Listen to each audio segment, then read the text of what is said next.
নমস্কার বন্ধুরা, আপনাদের সবাইকে স্বাগত জানাই। আজকে আমি কাঁকরোলের একটা রেসিপি নিয়ে এসেছি। কাঁকরোল তো আমরা অনেক রকমভাবেই খাই, কিন্তু কাঁকরোলের এই রেসিপিটা থাকলে গরম ভাতে আর কিছু লাগবে না। অত্যন্ত এই সুস্বাদু হয় রেসিপিটা। তো কাঁকরোল আমরা প্রচণ্ড উপকারী একটা সবজি, আর এটা দিয়ে অনেক কিছুই করা যায়। কাঁকরোলের পুর, যে পুর ভরে যে কাঁকরোলের একটা রেসিপি করি আমরা,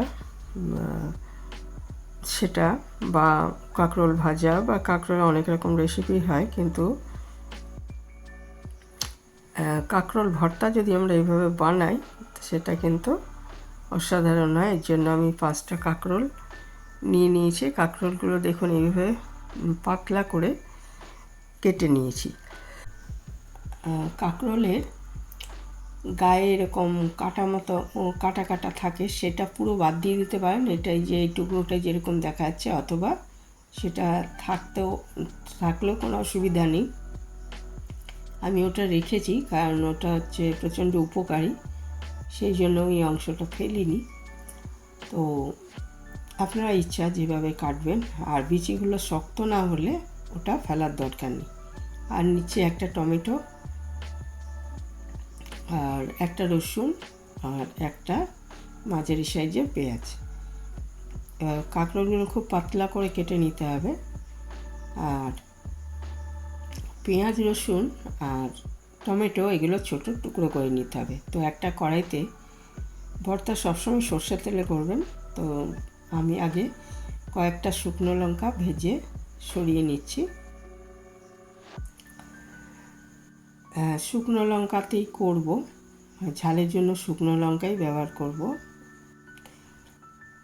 শুকনো লঙ্কাগুলো খুব ভালো মতো আগে ভেজে নিতে হবে। তারপর এটা তুলে নিয়ে ওই তেলের মধ্যে প্রথমে আমি রসুন কুচি দিয়ে দিচ্ছি। মাঝারি সাইজের একটা রসুন নিয়েছি, মানে ধরুন 15-16 কোয়া রসুন টুকরো করে নিতে পারেন। আর রসুনগুলো আগে ভেজে নেব, তারপরে পেঁয়াজটাও কুচি করে রেখেছি, সেই পেঁয়াজটা ভেজে নেব।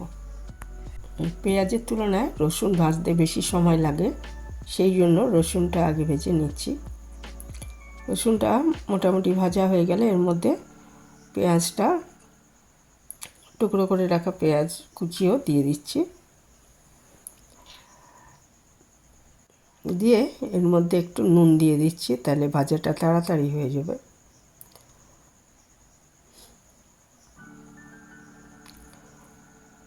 অল্প নুন দিয়ে দিলাম এর মধ্যে, দিয়ে এটাকে মোটামুটি ভালো করে ভেজে নিচ্ছি। ভেজে এই রসুন আর পেঁয়াজ কুচি ভাজাটাও তুলে রাখবো একটা পাত্রে।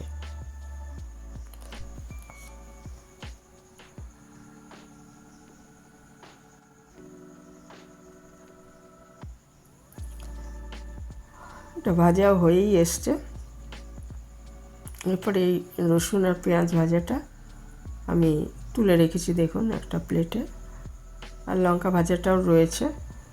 এরপর ওই কড়াইয়ের মধ্যে আরেকটু সর্ষের তেল দিয়েছি, দিয়ে এর মধ্যে কাঁকরোলের টুকরোগুলো, কেটে দিয়ে রাখা কাঁকরোলের টুকরোগুলো, মানে বীজগুলো যদি শক্ত হয় ফেলে দেবেন, না হলে থাকবে, অসুবিধা নেই। এটাকে ভেজে নিচ্ছি।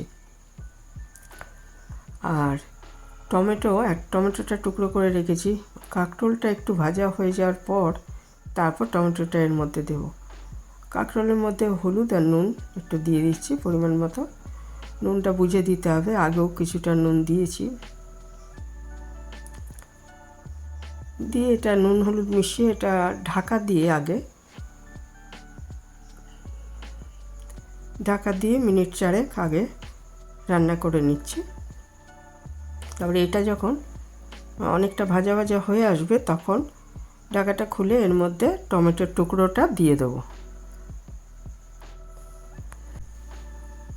কাঁকরোলটা ঢাকা দিয়ে রান্না করে নিচ্ছি, আর ওইদিকে শুকনো লঙ্কাটা দুটো শুকনো লঙ্কা একটু ভেঙে নিচ্ছি হাত দিয়ে, কারণ এখন বর্ষাকাল, তাড়াতাড়ি নরম হয়ে যায় ভাজা লঙ্কার। এটা মানে একটু গরম থাকতে এটাকে আমি ভেঙে নিচ্ছি।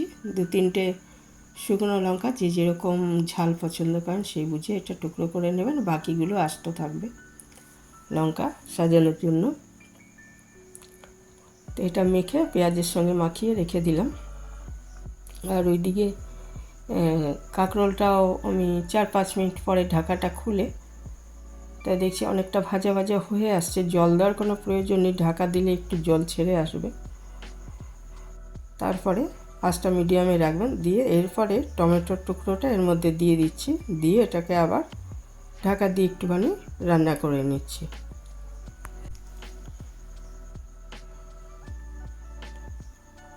আর একটু ঢাকা দিয়ে রান্না করে নিলে এটা টমেটোটা দেওয়ার ফলে আর একটু জল ছেড়ে যাবে, এবং টমেটো আর কাঁকরোলটা সেদ্ধ হয়ে গেলেই এটা আঁচটা বন্ধ করে দিতে হবে।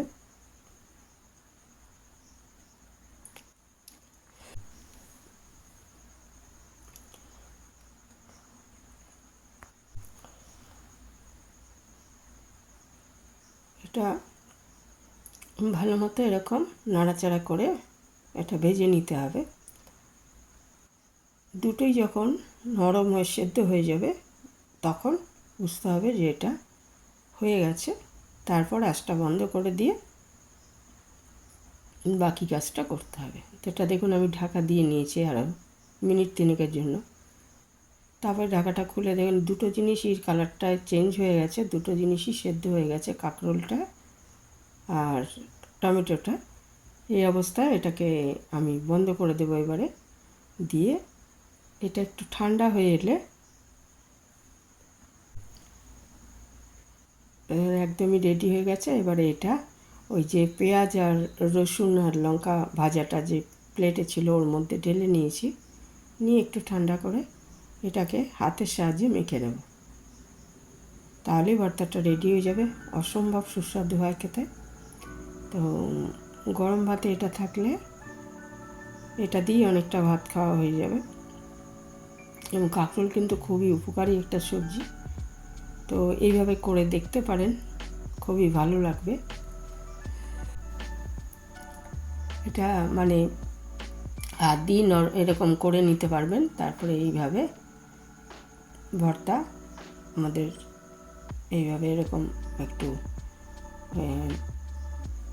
বলের আকারে এটা তৈরি করে নিতে পারেন। গ্রাইন্ডারে পেশে করার দরকার নেই, এমনি এটা এইভাবে করে পরিবেশন করতে পারবেন। ইচ্ছে করলে ওপর থেকে একটু কাঁচা সর্ষের তেল দিয়ে দিতে পারেন, ভীষণই ভালো হয় খেতে। যারা কাঁকরোল খেতে চায় না, কাঁকরোল কিন্তু ভীষণ উপকারী একটা সবজি। তো এইভাবে করলে কিন্তু সবাই খাবে, এইভাবে করে দেখতে পারেন। তো এইখানেই শেষ করলাম, ভালো থাকবেন সবাই।